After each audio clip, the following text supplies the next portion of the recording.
want something done? Give it to a busy person. So maybe you're a stay-at-home mom who is looking to have a side hustle, or you work and you have your kids to manage and you're looking for some time for yourself. Well, today we're talking the nitty-gritty about how to be efficient as a mom, whether you work, whether you stay at home, whether you do a combination of both, whether you're just looking for time for yourself. These are the things that I have found that have really helped me as a busy working mom. I've got 3 little kids. So I have one question for you at the start of this video. Who is more efficient than a busy mom who has little kids that nap?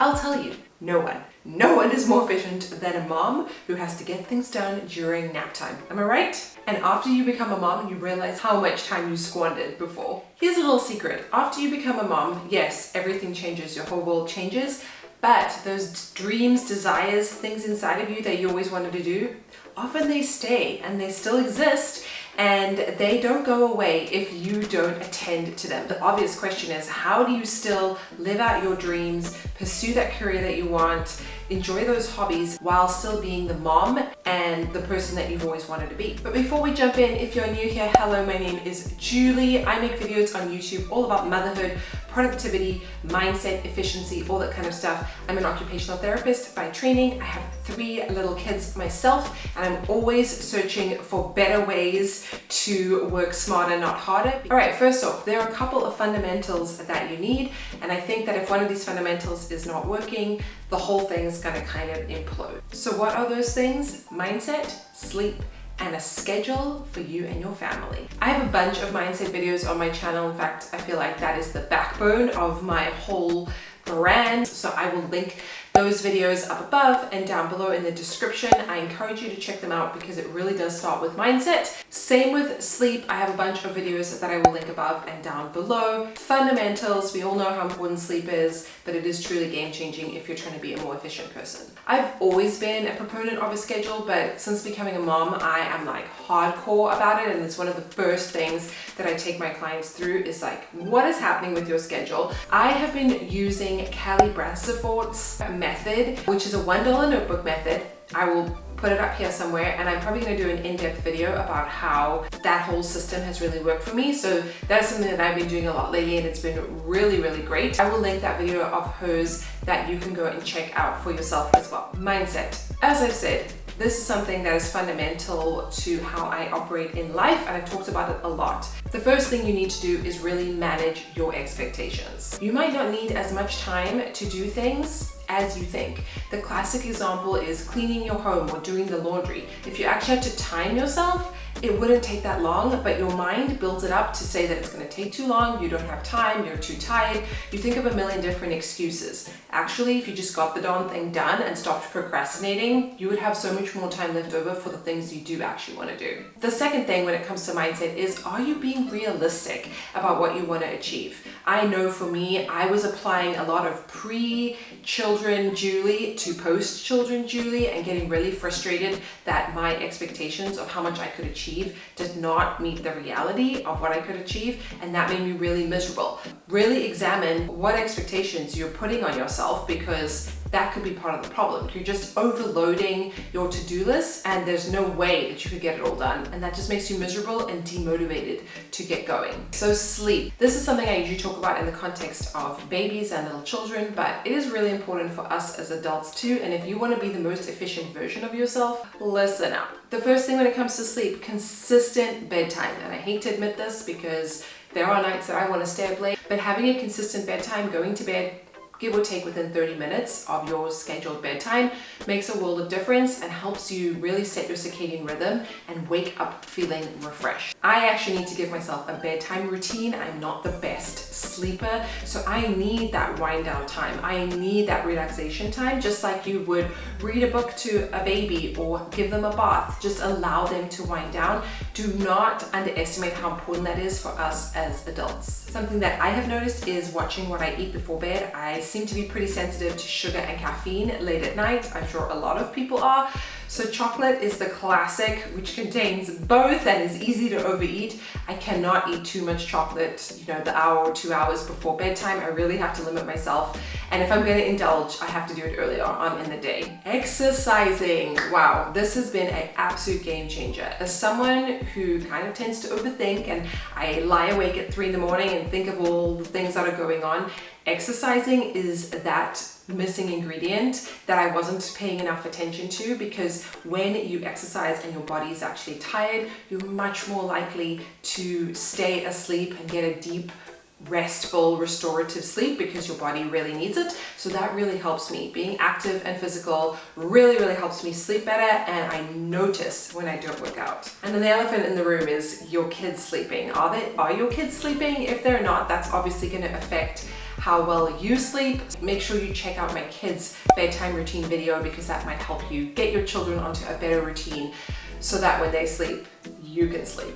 And then the last thing that I'm really working on when it comes to sleep is going to bed early enough so that I can wake up naturally before my kids wake up. And my kids wake up pretty early. Let me know in the comments what time your kids wake up, because mine wake up 6:15, 6:30 consistently. So for me to actually get real quality time before they wake up, we're talking about waking up at like 4:35 in the morning. I haven't done that yet, but you guys are all gonna hold me accountable to it now. The last piece of the puzzle is the schedule. Now, high level, I love a paper schedule and I love a to-do list. There is something about a to-do list when it is just right, like Goldilocks just right. There's not too many things on there and there's not too few things on there, that I almost feel compelled to do what is on the list. Like I feel like something is missing if I'm not doing what is on the to-do list and checking it off. I'm one of those people highly motivated by the feel of pen and paper and checking it off. Let me know if you are too. I need that to keep me accountable. So I'll give you an example of just the right amount of things to do on a to-do list, and also making the actual item on the to-do list manageable. About something in your work life or in your home life that you need to be doing. Perhaps it is like scrapbooking the entire year of photographs that's been on your to-do list. It's been eating you up inside. How can you break that down into really manageable tasks? Maybe it's just compiling all the photographs into one file on your computer. Check it off. Then you get motivated because it feels good to check things off. We like to complete things. Then perhaps it is organize the photographs into different months of the year. Check it off. So you break it down into super manageable tasks, which I know seems obvious, but trust me, it works. You gotta trick the old noggin sometimes, Then as far as events go, I use Google Calendar. It's a shared calendar that I have with my husband. We put down all events, and this way we know exactly who is doing what. I don't have to store that information in my brain, which is honestly a waste of my brain power, and it's all there, and I can go and just consult the calendar, know where he is or what he's doing, who's picking up the kids, who's dropping them off, and it makes life so much easier. Something new that we've been doing recently is also printing out a physical calendar for the week, and we go through it, and that's how we plan what we're gonna put on that Google Calendar, and just have an expectation of what each one is doing that week. And it really helps minimize any kind of friction and for us to know what to expect. In the back of my head, I always have two categories going on as a mom. What can I do with children and what can I do without children? I choose tasks that I can do when my kids are around and I do them then, and I choose tasks that I can't do when my kids are around. For example, filming a video or computer work or something where I need to focus and concentrate. Even reading, that's very challenging to do with little kids around, and I save that for when they're napping or at school or out. A key takeaway that I've had as a busy mom is not to overschedule my day. I'm literally putting down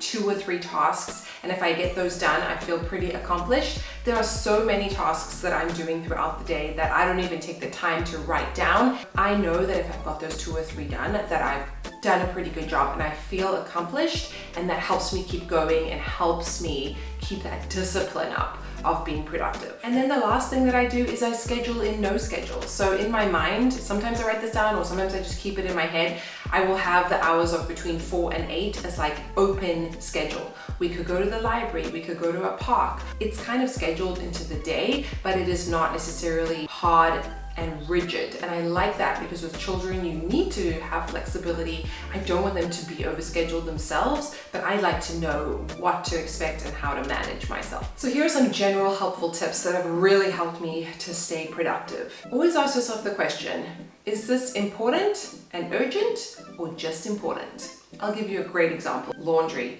Is this important? Yes, to me, having the laundry folded and put away is very important. Is it urgent? No. It can be done anytime, and I need to schedule in time to do it. What are your laundry type tasks that perhaps you are prioritizing too much? I am a lot more into planning my hormonal cycle and balance than I ever was before. I think working in a corporate job where, it's go, go, go all the time and there's no natural breaks and you can't really schedule your own time makes it really hard to decide when you feel like working or not. If you have the luxury of being able to plan your schedule, or even if there's certain parts of your life that you can plan, consider how much energy, for whatever reason, you might have. Perhaps you don't plan your kid's birthday party like when you're feeling really tired and low. Sometimes you can't avoid it, but it's something to consider. Oh, and how could I forget? Stack tasks that you need to do with things that you love as much as possible. So my classic example that I tell all my clients, that I shout from the rooftops, is I love listening to podcasts. Shout out to Mel Robbins, she's my bae, I love her so much. And I love listening to audiobooks. And so I will often, if I'm feeling low, if I'm feeling tired, I just want to go to bed, but there are certain things that I want to do to make my future self happy, I will listen to a podcast, listen to an audiobook, fold the laundry, unpack the dishwasher, clean up a little bit, and then I'm getting 2 for 1. I'm learning, I feel inspired, I feel good, and I achieve the tasks that I need to do in order to keep my life running so I can really focus on the things that I want to do. That's like my ideal Friday night. That is how I make the most of my limited time as a busy mom. Let me know what you do. It is a lifelong struggle for me to balance family and my own personal passions and reasons that I feel I'm here. If you enjoyed this video, I would so appreciate if you could subscribe, give it a like, share it with a mom or dad who may benefit from it, and I can't wait to see you in my next video.